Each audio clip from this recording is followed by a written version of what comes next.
Saudações, gente bonita, muito boa tarde. Em Goiás, 16 horas. Muito bem. Eu venho devendo já há algum tempo uma análise do que anda acontecendo na Eurásia, particularmente na Eurásia Ocidental, que é o centro do conflito geopolítico mundial hoje, com mapas. Infelizmente, há maneiras de gravar isso no YouTube, mas eu não tenho o software necessário. Então, como aqui eu tenho, eu faço por aqui e aí eu posto no YouTube. Certo? Bom, pessoas, eu quero começar compartilhando com vocês o mapa da região em destaque, né? Vamos lá.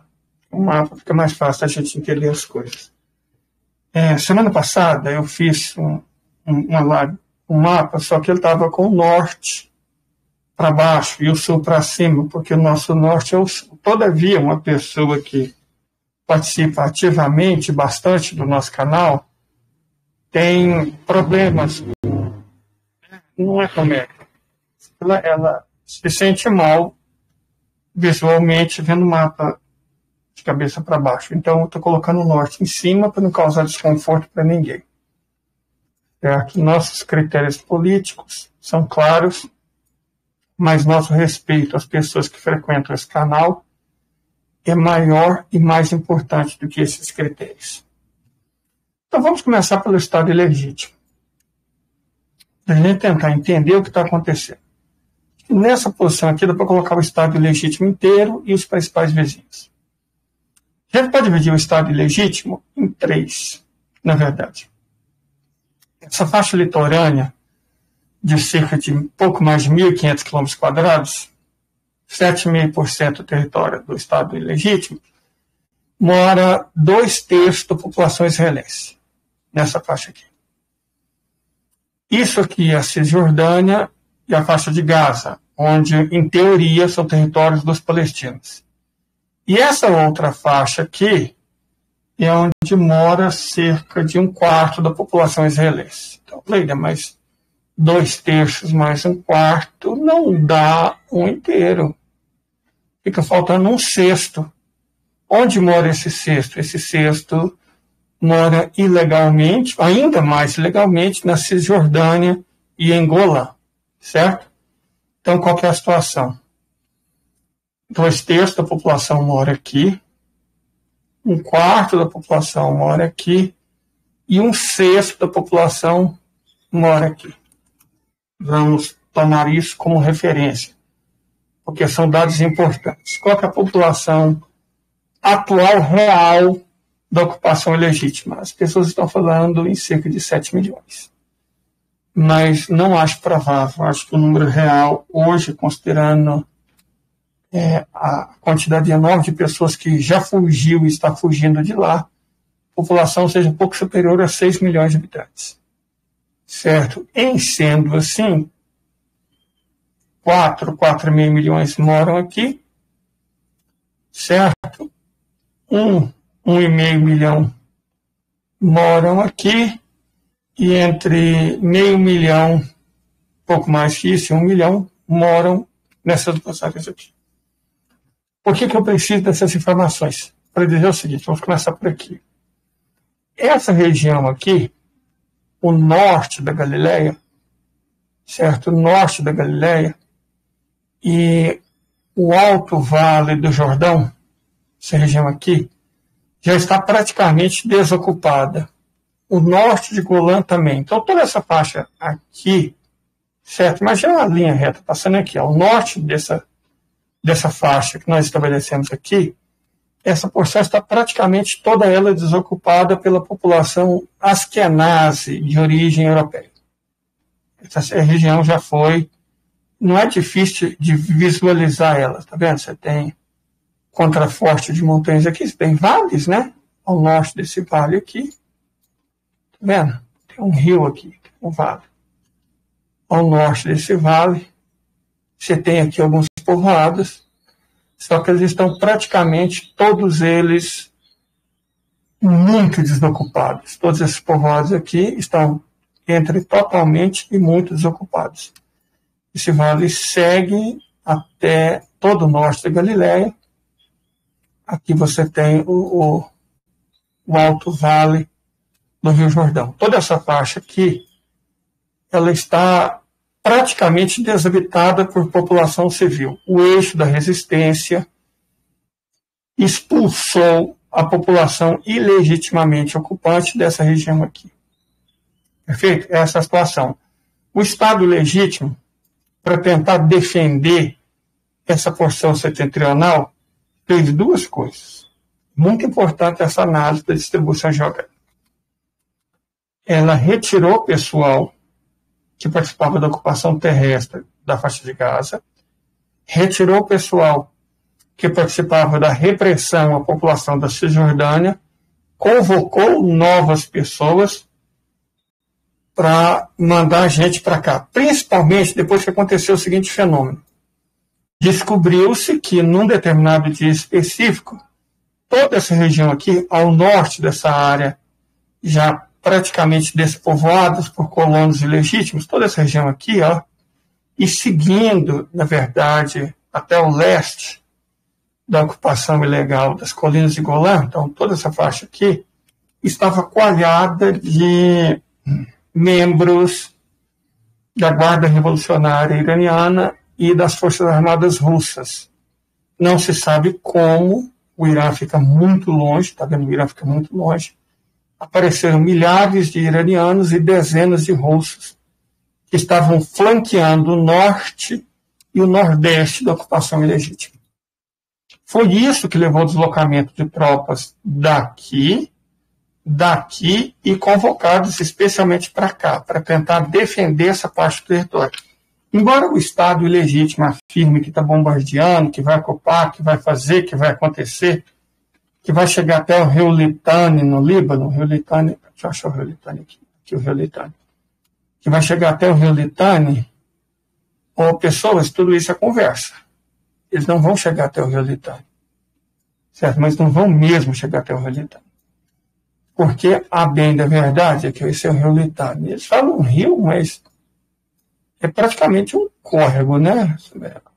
Massa de água muito pequena, tá vendo? É quase um córrego. Aqui o tamanho dele, a largura dele comparado com um veículo. Mas por padrões do Oriente Médio é um rio, né? Não é lá uma grande coisa, mas é o que eles têm, né? Tá vendo aqui o Litani? Esse é o Litani, tá vendo? Tá até escrito aqui, ó, Rio Litani. Pô, gente, eu acabei de ver Rio Litani aqui. Ele ocupa um vale. Mas podem confiar em mim. Esse é o Rio Litani. Ele ocupa um vale profundo entre duas áreas montanhosas circundantes. Tá certo? Tá vendo? É o Rio Litani. Rio bonitinho, de águas muito limpas. Aqui, apareceu aqui, ó, Rio Litani. Certo? É um rio de águas muito limpas. Ele corta o centro-sul da República do Líbano. Tá vendo? Ele aqui, ó. E áreas férteis se desenvolvem ao longo dele e deságua no mar Mediterrâneo. Tá vendo? Tudo isso aqui é o Rio Litani. Toda essa área aqui. O Estado legítimo falou que queria ocupar o Líbano até o sul do Rio Litani. Mas, na verdade, o que está acontecendo não é bem isso. O que está acontecendo é que, ao invés do Estado legítimo ocupar todas as áreas ao sul do Rio Litani, entre Tiro e Metula, na verdade, são as forças do eixo da resistência ao norte de Naharia e em toda essa região aqui, que estão ocupando o território ilegitimamente ocupado por Israel. Certo? Para evitar isso, ou para tentar impedir que isso se amplie, o Estado ilegítimo desloca tropas para cá. Só que acontece outro fenômeno. Deslocando tropas recém-convocadas e já mobilizadas no território sul para tentar salvar o norte, os ilegítimos estão meio que naquele dilema do cobertor curto. Em estatística e economia, a gente chama isso de trade-off. O que é um trade-off? É quando não tem jeito, não há como você ganhar em algum lugar sem perder em outro. É o cobertor curto. certo? Para tentar. Eu não diria que eles têm a esperança de retomar essa faixa aqui, não. O que eles pedem, o que eles desejam, visivelmente, é impedir que as forças do eixo da resistência entrem por aqui. Entrem em Acre e depois em Haifa. É isso que eles pretendem. Para fazer isso, eles estão... tem uma manobra que eu definitivamente não consigo compreender qual que é o sentido tático dela. Que é o seguinte: a repressão do Estado ilegítimo contra Gaza é conhecida. Todos vocês estão vendo esse crime contra a humanidade acontecer praticamente ao vivo nas redes sociais que não são controladas por governos ocidentais. Você vê as imagens todos os dias. Então você está vendo um genocídio acontecer ao vivo. Ok. Só que, visivelmente, nos últimos dias, não de uma semana, aumentou fortemente a repressão e os abusos cometidos contra a população palestina na Cisjordânia. Deixa eu só...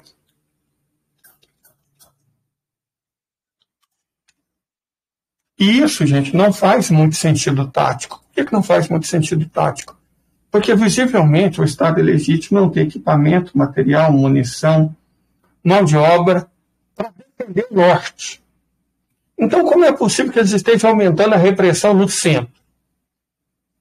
Eles não estão conseguindo se defender do eixo da resistência no norte e nordeste. Qual que é o sentido de provocar 2 milhões de civis nessa faixa central da Cisjordânia? Qual que é o sentido? O que eles querem? Bom, primeiro vamos entender que essa situação não é uma situação normal. Normalmente um país em conflito, um país em guerra, ele se fecha em torno de um líder. Foi nesse sentido que George W. Bush frauda as eleições dos Estados Unidos contra o candidato Al Gore, confiando, e acertadamente, ele estava correto nessa confiança, que a população dos Estados Unidos iria se unir em torno dele, mesmo ele tendo fraudado as eleições. Lembre-se, nunca houve atas das eleições fraudadas, Bush versus Al Gore, né? Bush Jr. versus Al Gore. Nunca houve atas. Nem elas foram exigidas pela OEA ou por quem quer que fosse. De toda forma, ele apostou corretamente que a população se uniria ao governo, fosse o governo quem fosse, não só a população, a oposição também, contra um inimigo comum.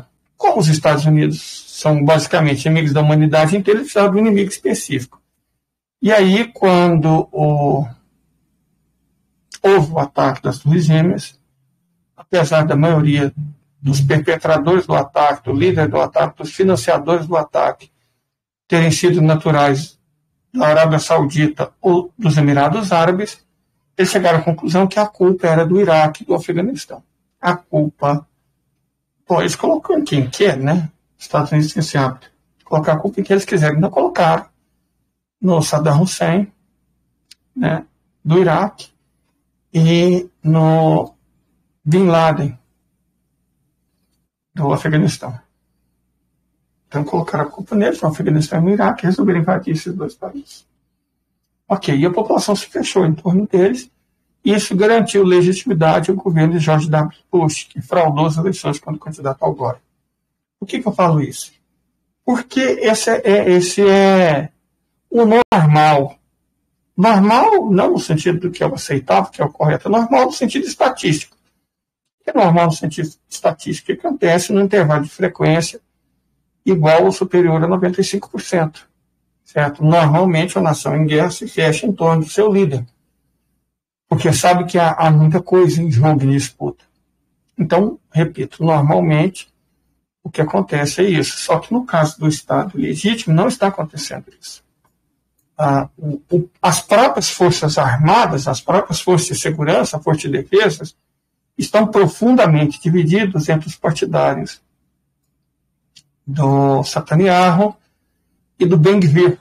Ben-Gvir comanda as forças militares e da repressão interna, enquanto o Netanyahu comanda as forças armadas.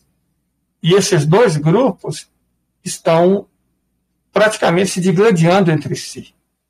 A facção ultra-radical extremista, liderada por Benjamin Mileikovsky, né, chamado também do sobrenome inventado de Netanyahu, e a facção ainda mais extremista, ainda mais fundamentalista, liderada por Ben Gvir. Então, você tem duas facções em combate no momento que o Estado legítimo está acossado internamente, está sob o risco de uma terceira intifada e está acossado basicamente por todos os seus inimigos, menos o cachorrinho fraudiqueiro do mundo árabe, que é o reino hashemita da Jordânia, que funciona como asset dos Estados Unidos, da OTAN, da União Europeia. Certo? A Jordânia aqui, a situação dela só vai ser normalizada quando a Sua Alteza Real provavelmente é convertida em Sua Majestade e em Califa, reanexar a Jordânia ao território dos árabes. Certo? Eu acho que isso é uma questão de tempo. Como a gente disse, tem alguns países que são profundamente artificiais. Então, a tendência é que eles deixem de existir. Nessa região do mundo, 3 são esses países, que não tem como existir numa situação normal. A Eritreia tem que voltar para a Etiópia, a Jordânia tem que voltar para a Arábia Saudita, e a Palestina tem que ser desocupada e entregue aos seus habitantes legítimos, né, por direito. Então, esses 3 países, em 5 anos, provavelmente serão apenas uma lembrança. Assim como outrora o Vietnã do Sul foi uma lembrança. O Vietnã do Sul é só uma lembrança. Em breve, Eritreia, Israel e Jordânia também serão apenas lembranças. Mas voltando ao caso, o fato é que o Estado legítimo faz fronteira com o Egito. Lembrando, o Estado legítimo tem cerca de 7 milhões de habitantes e 20 mil quilômetros quadrados. Faz fronteira com o Egito, tem mais de 1 milhão de quilômetros quadrados e mais de 110 milhões de habitantes. Faz fronteira com a Arábia Saudita, mais de 2 milhões e 200 mil quilômetros quadrados e 40 milhões de habitantes. Por aqui. Faz fronteira com a Síria. A população da Síria não dá para a gente saber hoje, porque por conta da guerra civil provocada por assets dos Estados Unidos e de Israel, em particular o Daesh, o Estado Islâmico, milhões de pessoas deixaram o país. E entre as nações próximas envolvidas no conflito, nós temos a Turquia, com 700 mil quilômetros quadrados, pouco mais que isso, e mais de 85 milhões de habitantes, quase 90 milhões, e o Irã, com 1.684.000 quilômetros quadrados, e também quase 90 milhões de habitantes. Então, a bem da verdade, o Estado ilegítimo está cercado por 400 milhões de pessoas que querem que a justiça seja feita ao povo palestino. Essa frase pode parecer polêmica porque não são poucas as pessoas sensatas, pessoas bem informadas, pessoas fortemente humanizadas, que acreditam que isso aqui é o Oriente Médio, né? Isso aqui é o Oriente Médio, esse coração do mundo entre a África, o subcontinente indiano, a Ásia e a Europa, né? Que acredita que o Oriente Médio, ninguém esteja realmente preocupado com os palestinos, que ninguém no mar, que é o mundo islâmico, né? Aqui entre o Senegal e a Indonésia, né? Esteja realmente preocupado com eles e estão se lascando com o destino dos palestinos. Isso não é verdade. O que acontece são essencialmente 2 coisas. A primeira é a crença generalizada que a guerra é um problema que se soluciona rapidamente. Não é. A experiência humana recente, aqui, ó. Eu não preciso ir longe. A República Democrática do Congo, patrocinada pelo diabólico regime de Ruanda, patrocinado por Israel, União Europeia e Estados Unidos, está em guerra civil há quase 30 anos. Todas essas regiões aqui, de Kivu do Norte, Kivu do Sul, além das regiões protetoras produtoras de cobre, de Katanga, então essa Katanga, Kivu Norte, Kivu Sul, estão sob profunda guerra perpetrada pelo Estado terrorista, genocida, criminoso, assassino de Ruanda. Gente, não se engane por um segundo. O que o Estado de Israel faz é deplorável e moralmente indefensável. Mas o Estado de Israel é responsável por desviver o quê? 200 mil pessoas. O regime criminoso de Ruanda já é responsável por desviver um número entre 6 e 10 milhões de pessoas. Sem contar na enormidade de pessoas refugiadas. Para quê?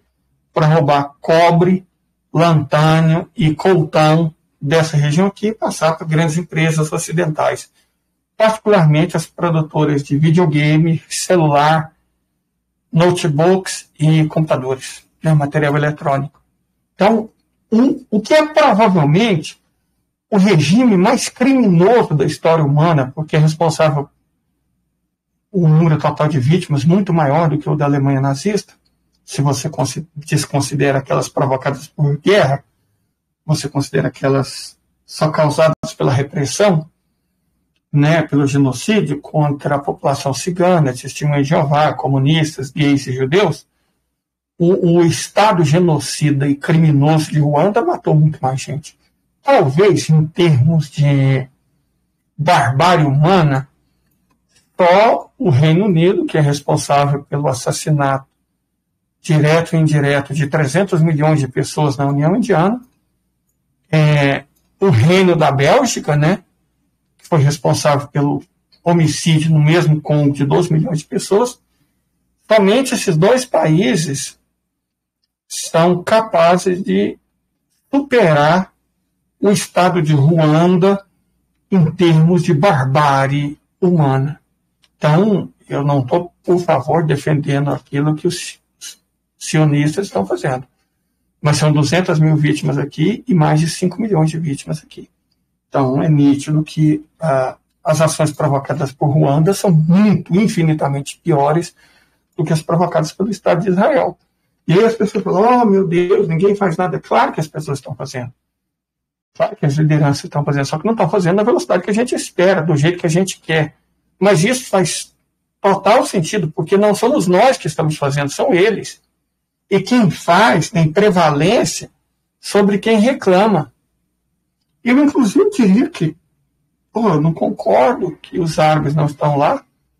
Você pode ir, cara, mostra a sua indignação e vá para enfrentar o IDF. Você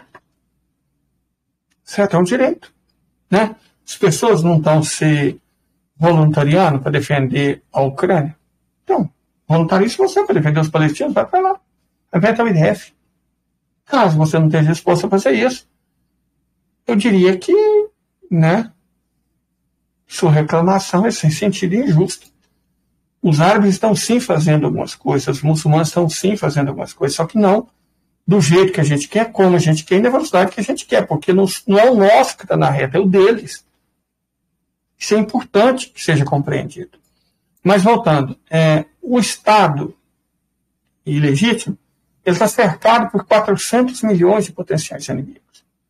Eles não têm nem água. Está vendo o Mar Morto? O Mar Morto ocupava tudo isso aqui. Por quê? O que é isso aqui?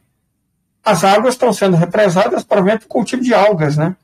Tem uma alga, espirulina, que é produzida em águas ultrassalinas. Então você tem tanto a Jordânia aqui, quanto o Estado ilegítimo. Então, só para vocês terem uma ideia, o nível do mar, o nível do Mar Morto, antes do Estado ilegítimo assumir esse território aqui, era 365 metros abaixo do nível do mar. Já está em mais de 400 metros abaixo do nível do mar. Certo? Eu vou até confirmar para vocês qual que é o nível do Mar Morto atual. Não dá informação imprecisa, né? Nível do Mar Morto. Está em 392. Não, mas isso aí eu não sei quando, né? Eu quero ver um dado. Não. O nível do Mar Morto é realmente 400 metros abaixo do nível do mar. É o dado mais recente que a gente tem. Deixa eu ver se a gente tem um ainda mais recente. Quer dizer, ele está não só... já tem 430 metros abaixo do nível do mar. Meu Deus, 430 metros e meio abaixo do nível do mar. Então é como se a gente tivesse acompanhando de 365 para 392, para 400, para 402, e agora ele já está em 430 metros e meio abaixo do nível do mar. Por que está acontecendo? Qual que é o lance aqui? O lance é que a água do Rio Jordão, que também é outro rio muito pequenininho, né? Quando a gente lê a Bíblia, que é um livro muito antigo, que tem toda uma narrativa, muita dela de caráter histórico, a gente tende a achar que os fatos lá são eivados de uma profunda grandiosidade, né? Mas não, cara, se vocês observam, o Rio Jordão, na verdade, é um rio muito estreito, é um rio muito pequeno. Se ele estivesse na Amazônia, ele seria tratado como um igarapé, certo? Como um igarapé, um mero igarapé, certo? Isso acontece porque ele praticamente não tem afluentes, né? Ele não tem afluentes. Tá vendo? Esse rio aqui que deságua nele está seco. São rios intermitentes, são chamados no Oriente Médio de wads, né? São chamados no Oriente Médio de wads. Aqui, o que acontece? Ele ocupava esse trecho aqui, né? E aí, como ele é um rio de planície, ele secou esse furo e agora o leito dele mudou de posição. Certo? Então, apesar dele estar nesse terreno aqui, ele passa totalmente dentro do território jordaniano. Por quê? Tá vendo? Aqui, esse é o outro lugar que ele ocupava. Certo? Outro lugar que ele ocupava.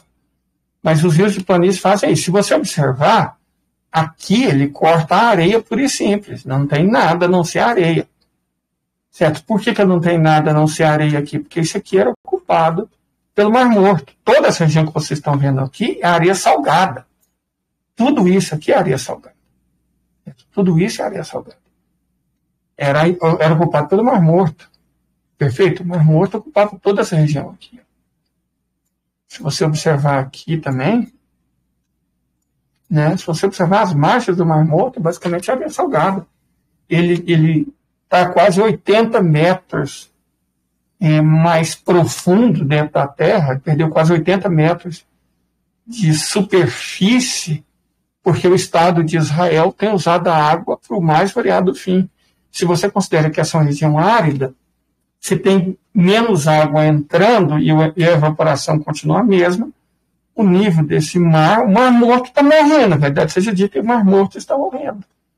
Né, já foi dividido em dois, isso aqui já está secando, então está acontecendo com o Mar Morto um processo muito parecido com o que aconteceu com o Mar de Aral. Deixa eu mostrar aqui para vocês o Mar de Aral. Isso aqui aconteceu com o Mar, isso aqui tudo era o Mar de Aral. Só que ele está secando. Certo? Ele está secando. A parte casaque do mar até que está se recuperando. De alguma forma, porque os casaques fizeram diques, tá vendo? Eles fizeram diques para impedir que ele secasse completamente. Os casaques fizeram diques. Certo? Aqui você tem um enorme, dá para você ver aqui visualmente, um dique muito grande que eles fizeram, tá vendo? É um dique, para impedir que ele secasse completamente. Ele é formado, o Mar de Aral, que na verdade é um lago interior, assim como é o próprio Mar Cáspio, como é o Mar Negro. Esse aqui eu fui, é o Issyk-Kul. É um lago profundo, muito frio, mas de água salgada. Esses lagos internos, profundos em regiões áridas, são todos de água salgada. Todos eles são de água salgada. E por que eles estão secando? Eles estão secando porque, nesse caso aqui, a água foi utilizada para irrigação, especificamente de lavouras de algodão, né? Então, e aqui, o Estado ilegítimo tem usado a água para os mais diversos fins. E está matando o Mar Morto. O Mar Morto, como a gente falou, foi de 365 a 430 metros abaixo do nível do mar. Já são 75 metros que ele caiu. Está secando. Você vai morrer, vai virar só sal. Porque se você só retira a água e não repõe, é isso que acontece. De toda forma, o ponto aqui é o seguinte, voltando à questão mais tática que geográfica, o ponto aqui é que aparentemente não faz sentido que no meio o Estado de Israel está sendo acossado por inimigos, lembrando que ele mesmo construiu no norte, no leste, no sul, e mesmo assim o país se dividiu. O país está dividido. Você pedir para perder guerra. Se você se divide no meio de uma guerra, você vai perder essa guerra. Além disso, eles já estavam com muita dificuldade de enfrentar uma única frente no sul, e agora estão enfrentando uma frente cada vez mais forte no norte, estão perdendo território. E diante disso, aparentemente as forças de segurança, lideradas pelo Ben-Gvir, nitidamente estão provocando caos. Estão provocando caos, estão criando uma situação aterradora na Cisjordânia. Estão reprimindo, massacrando, desvivendo centenas e quiçá milhares de pessoas na Cisjordânia. Por que eles querem? Provocar uma nova intifada?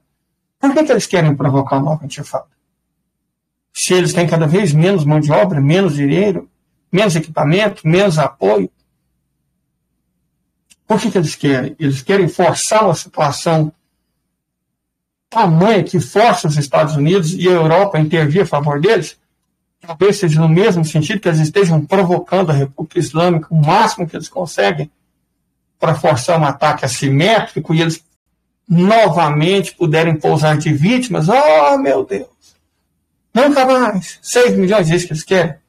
Se novamente perderam o papel de vítima, que agora eles são algozes e querem, de qualquer maneira, esse papel de vítima com uma tentativa desesperada de se salvar. É isso que eles esperam. Seja como for, isso não vai dar certo, porque o Irã está mediatizando com muita calma a ação, inclusive legítima, né? Ela é uma ação que a resposta iraniana ela está respaldada pela ONU, né, o direito de autodefesa, a própria República Islâmica já avisou que vai exercer esse direito, mas na hora certa e no momento oportuno, quando a República Islâmica decidir, não quando o Estado ilegítimo decidir. Ele vai ter que enfrentar ataques maciços vindo do Al-Ansarallah, ataques vindo da resistência iraquiana, ataques vindo do território sírio, ataques do Hezbollah, a Jihad Islâmica pega eles pelo sul, internamente eles estão passando por uma situação muito difícil, e além de tudo eles estão tentando provocar uma terceira intifada ao mesmo tempo que estão tentando enfrentar um país visivelmente muito maior e mais forte do que eles, muito mais poderoso que eles, que é a República Islâmica. Isso no momento que eles já perderam 30%, 35% do PIB, que 1 milhão de pessoas deixaram o país. Então, qual que é o sentido disso? O sentido disso é criar um caos tão grande e uma situação tão desesperadora que força os Estados Unidos e a Europa a intervirem. Mas aí, quando a gente passa para pensar, cara, os Estados Unidos e a Europa têm condição de intervir numa situação emergencial para salvar o Estado ilegítimo? Eu vou dizer por que não. O primeiro ponto é que eles não têm profundidade tática, é um país muito pequeno. Se os inimigos deles resolverem atacar todos de uma vez, de forma coordenada, simplesmente não dá prazo. Não tem prazo hábil. Ah, mas eles têm 3 porta-aviões. Né? 3 dos 5 porta-aviões que os Estados Unidos ainda têm operacionais estão aqui, né, em torno do Oriente Médio. Falar, mas e o que significa 3? 15 mil soldados? E depois que o Al-Ansarallah, eles são criadores de cabra, conseguiram mandar um dos porta-aviões, o Dwight Eisenhower, para Norfolk, né, para reparos, quer dizer, o porta-avião foi atacado de tal maneira que teve que ir para Norfolk, vai ficar lá sabe quanto tempo.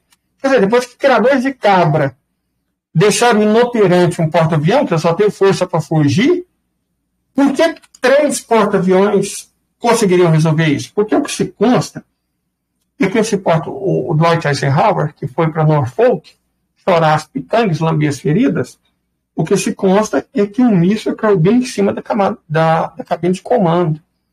Uma precisão muito grande.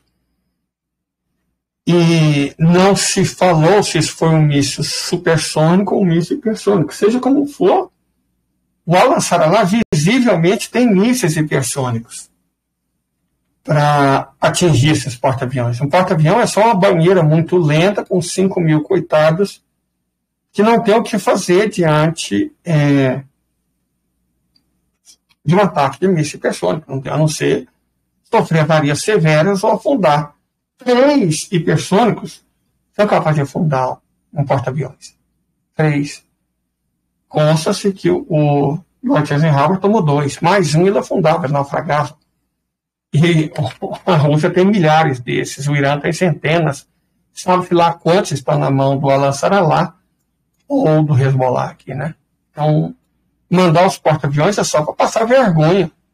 Porque se a Marinha Americana, se o poder da Marinha Americana está alicerçado em cima de porta-avião, e porta-avião agora só é um trambolho lento e inútil, é um alvo fácil, o porta-avião tinha sentido operacional, era uma máquina de guerra temível, quando ainda não existia míssil hipersônico.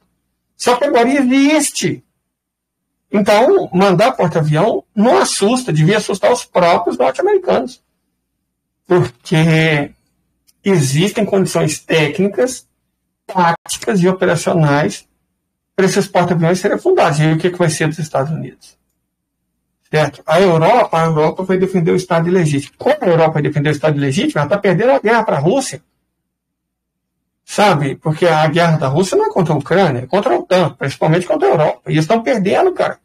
51 países, os 30 europeus, estão enfrentando a Rússia no campo de batalha na Ucrânia e estão perdendo.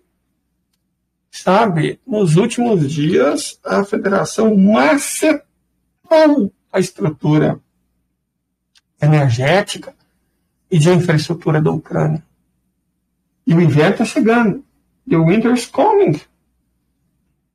O inverno está chegando. O que eles vão fazer, cara? Não estão dando conta dos russos. Na verdade, depois da brincadeira de vamos fingir que vamos invadir a Rússia, vamos brincar de invadir a Rússia aqui, perto da aldeia de Sutia,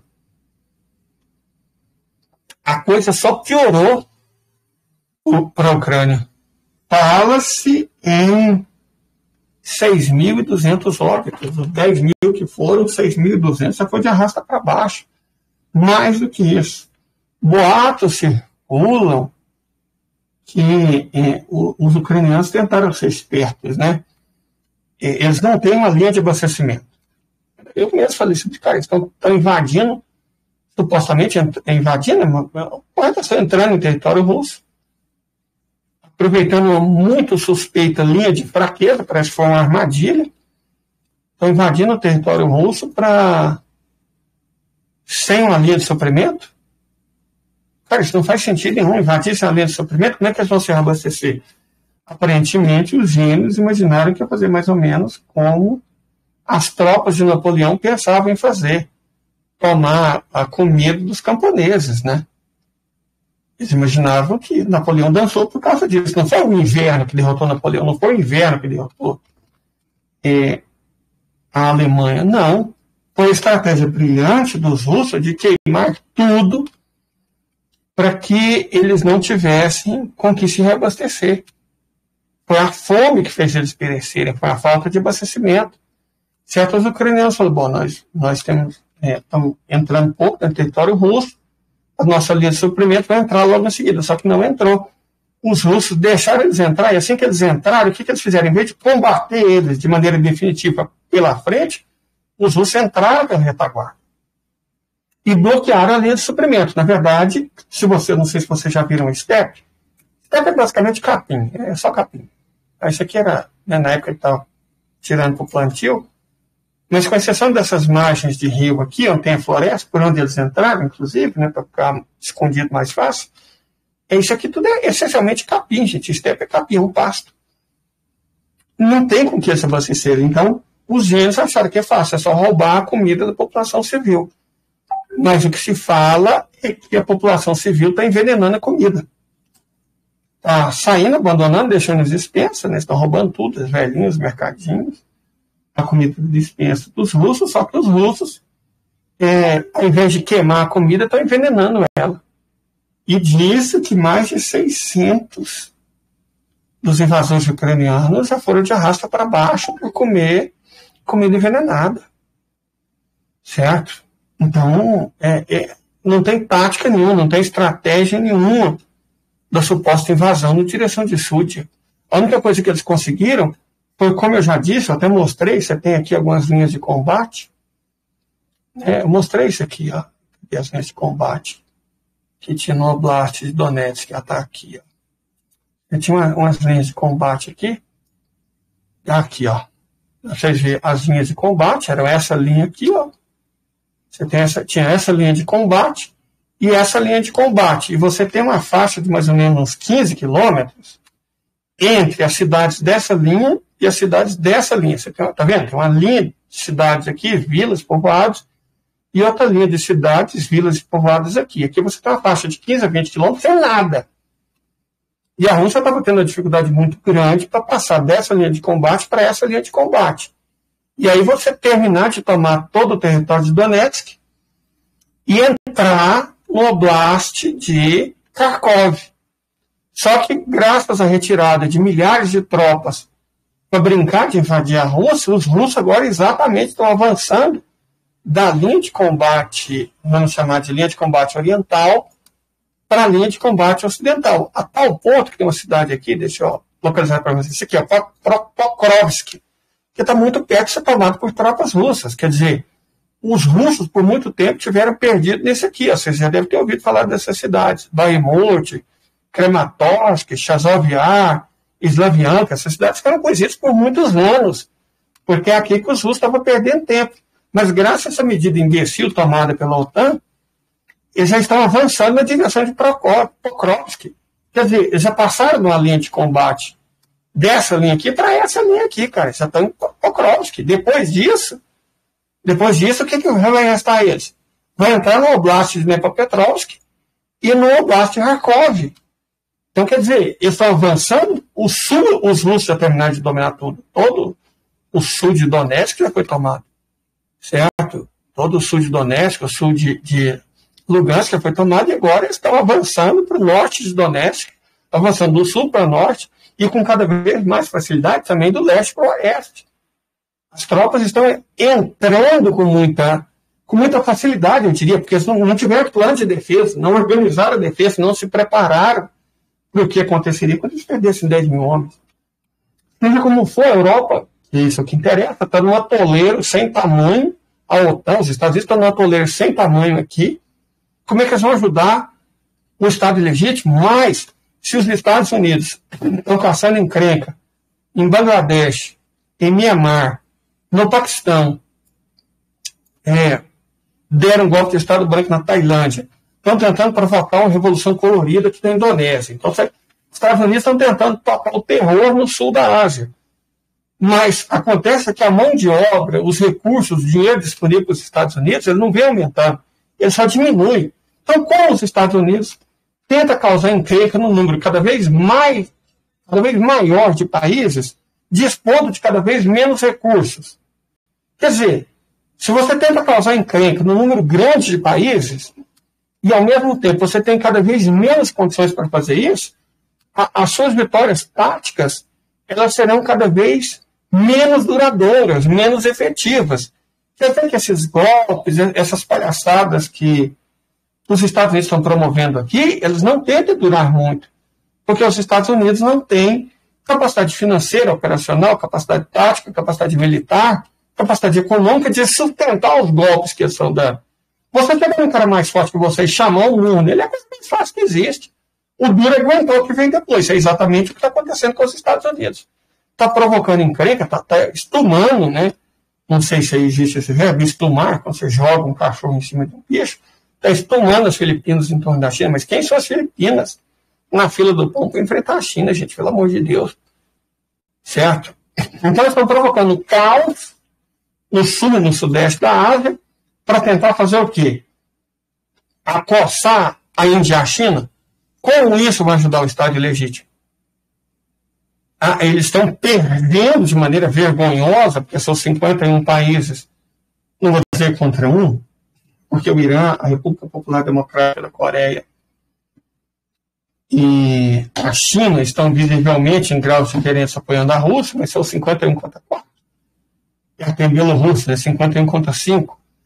Estão apanhando aqui na Ucrânia, de maneira cada vez mais vergonhosa. A Rússia está... Não é que a Rússia vai resolver isso rápido, não, ela está batendo mais forte, mas não está necessariamente avançando mais rápido. Ela só está avançando mais rápido em circunstâncias que os caras estão simplesmente não deixando nada para trás. Né? Estão deixando as cidades vazias. E aí não tem o que os russos possam fazer, né? A não ser aproveitar o presente e invadir, né? Que você está deixando uma avenida ampla, aberta, o que os russos vão fazer? Eles vão invadir do sul para o norte, do leste para o oeste. Nesse eles não quisessem, está lá aberto. Então você tem que ocupar. Então o conflito na Ucrânia está desmoronando e a Globo ter mandado Cara, eu acho que foi promovido o maior encontro de pé frio que já houve, né? Porque basicamente todo líder, chefe de Estado que aperta as mãos do Zelensky, no sentido de apoiá-lo, perde o poder, é deposto, e muita gente que aperta a mão do outro lá, né, que nós descobrimos que tem raízes ucranianas, eles acabam parando na cadeia. Então você pega dois perfis notórios e eles apertam as mãos. Não que eu seja... que eu acredito nessas coisas, mas... Porra, é muito pé frio numa foto só. Muito pé frio numa foto só. Então, acho que nem os astros estão do lado deles. Seja como for, não tem condição de ajudar, porque está preso no atoleiro ucraniano. Os Estados Unidos estão causando encrenca, incendiando todo o sul da Ásia, e vai haver uma contra-reação. Ele fala sobre isso, cara. É fácil, você dá o tapa na cara do inimigo, é fácil, mas ele vai devolver o tapa. E aí, quando todos esses países resolverem devolver o tapa, os Estados Unidos vão conseguir sustentar ao mesmo tempo os regimes que eles colocaram nas Filipinas, na Tailândia, em Bangladesh, no Paquistão, vão conseguir sustentar todos eles. Adivinha? Conseguiram sustentar o Talibã? O grupo que Aliança do Norte? Não conseguiram, cara. Não vão sustentar os estados títeres que eles colocaram no sul e no sudeste da Ásia. Quer dizer, não só já estão enfrentando derrotas humilhantes, como estão semeando novas derrotas. Como é que eles vão ajudar o Estado ilegítimo, que, repito, além de tudo, não tem profundidade tática? Eles são muito pequenos, são muito pouco populosos para realmente... Gente, pelo amor de Deus, o Egito tem 1 milhão de soldados. A Guarda Revolucionária Iraniana tem 2 milhões de pessoas prontas para combater. O Exército Sírio também tem 2 milhões de pessoas. Tem 100 mil no Hezbollah, 300 mil Houthis. Então, se esse povo resolver entrar, cara do céu, talvez não tem como, é falta de profundidade tática, não tem como defender um território tão pequeno, tão miúdo. Ainda mais que você considera que desses 10 mil quilômetros quadrados, metade é essa areia repleta de lagartos aqui, que é Negev. Então, você tem que dar conta de tentar segurar em 10 mil quilômetros quadrados de área. Alguns municípios goianos têm mais de 10 mil quilômetros quadrados. É o tamanho do mundo. Não vou falar de Mato Grosso, Pará, Amazonas, não. Esse é o tamanho de alguns municípios goianos, é pequeno.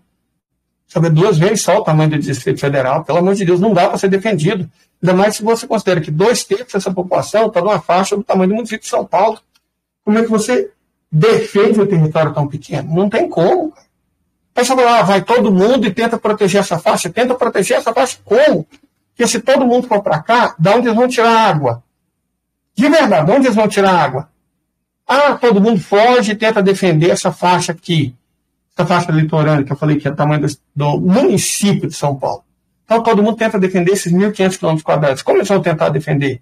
Se eles não têm água, eu não digo comida, suprimento, munição, armamento, eles não têm água. Quanto tempo eles vão conseguir fazer essa defesa sem água? Explica para mim. Não vão conseguir, cara. A falta de profundidade tática é isso aqui. Então é um país que já estava com muitos problemas, que está sob divisão interna, está sob ameaça da guerra civil, porque a terceira intifada seria isso, né? Está sob ameaça de desocupação pela força, a partir dos vizinhos, e ainda está caçando encrenca, confiando nos Estados Unidos, que está provocando a desordem e o caos no sul da Ásia, mas que não tem como sustentar nessa desordem, nesse caos, Confiamos nos europeus que estão no atoleiro da Ucrânia e estão perdendo? Então, para mim, é aquela palavra que começa com S. Que a gente não pode falar aqui, porque senão perde ainda mais o alcance, né? Seja como for, a vaca já foi pro brejo, já foi embora, o boi com a corda, cara, já era. Ah, mas como ninguém está fazendo nada, gente? As coisas estão sendo feitas, acabei de explicar para vocês. Na verdade, quem mais está colaborando para o fim de toda a iniquidade são exatamente os iníquos, que estão agindo com arrogância, estupidez e burrice, né? É sobre isso. Então, fiquem bem, fiquem fortes. Vai dar tudo certo. Perfeito? Então, seja como for, foi um prazer trocar ideia aqui com vocês, né? Deixa eu parar esse compartilhamento. E vou dizer aqui para vocês que acalma os corações de vocês. Não vou dizendo que está tudo bem, mas eu garanto, e a realidade de campo demonstra que vai ficar tudo bem.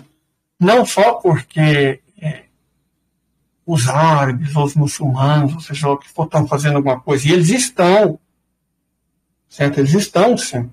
Mas é porque os próprios ocupantes legítimos, os próprios estados legítimos, seja Ucrânia ou Israel, estão tomando medidas profundamente estúpidas.